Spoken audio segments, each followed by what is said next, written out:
Hai semua, bertemu kembali dengan saya di channel Variety of Dishes ya. Pada video kali ini saya akan masak daging masak kicap sos tiram berlada ya. Jadi ini dia bahan-bahan yang saya gunakan untuk memasak daging kicap. Saya gunakan bawang merah, bawang putih, bawang holland dan juga halia. Dan daripada itu saya juga gunakan sos tiram, sos kacang soya pekat dan juga sos kicap pekat manis. Oke, sekarang saya akan blend semua bahan tumis saya menggunakan manual blender saya untuk menumis daging yang akan saya masak nanti.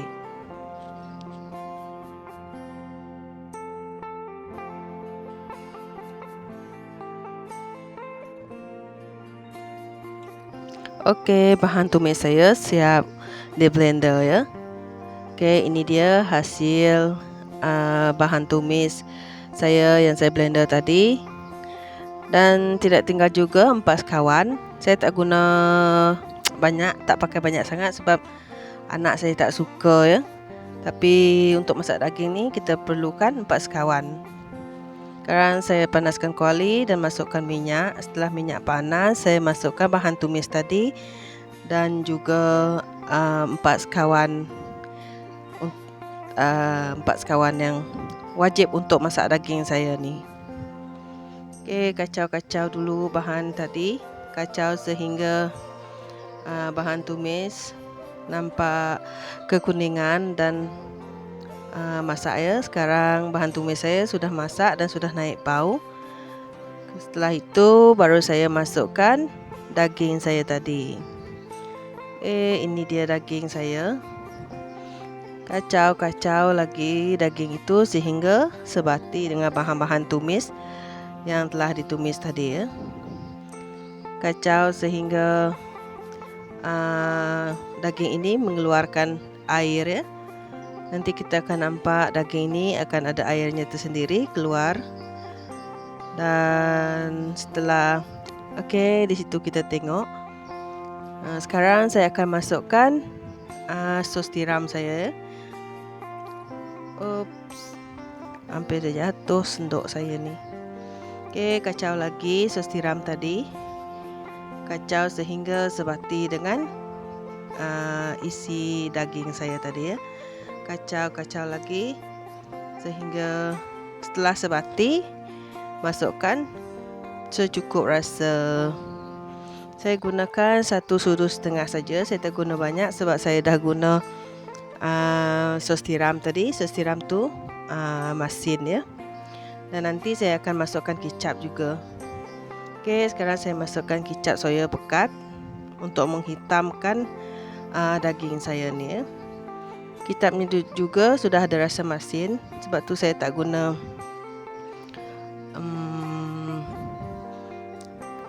cukup rasa tadi lebih daripada 1,5 sudu ya. Gaulkan lagi kicap tadi sehingga sebati dengan daging. Kemudian saya masukkan kicap pekat manis. Sebab kita dah pakai kicap manis, kita tak perlu beri gula lagi ya. Kita hanya pakai kicap manis saja. Dan rasanya sudah mencukupi lah. Tidak perlu lebih manis daripada yang ini. Sekarang saya masukkan juga serbuk lada dan ini bahan yang terakhir saya masukkan ya. Kemudian saya kacau lagi.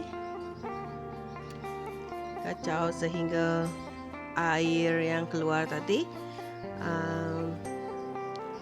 habislah ya. Dan setelah itu habis akan tinggal keadaan yang kuah yang pekat dan berminyak ya. Kacau lagi sehingga masak. Kita rasa dulu. Rasanya sudah ngam.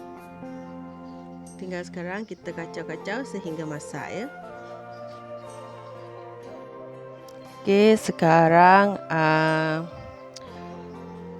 daging saya sudah nampaknya sudah keluar minyak dan tidak ada air lagi ya.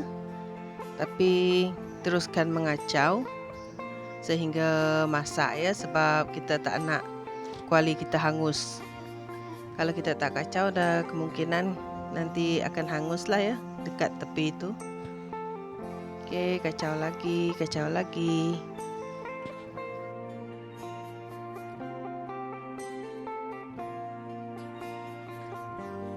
Oke, kita tak akan biarkan terlalu kering ya.